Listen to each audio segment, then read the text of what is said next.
এই ব্রাশ কাটারটাই কীভাবে ধান, ঘাস, পাট, গম কীভাবে কাটবে সেটা তো আমি একদিন বলেছিলাম।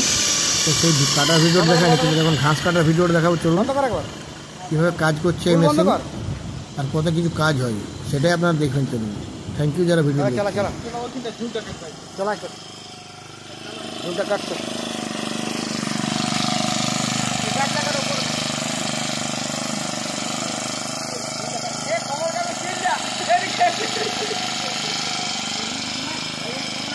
কাট কাটে কেটে হাত নোটিস রাখে দেবে, কাজে লাগে। এদিকে কাট না, কাট না, কাট কাট কাটতে হবে। হ্যাঁ চলো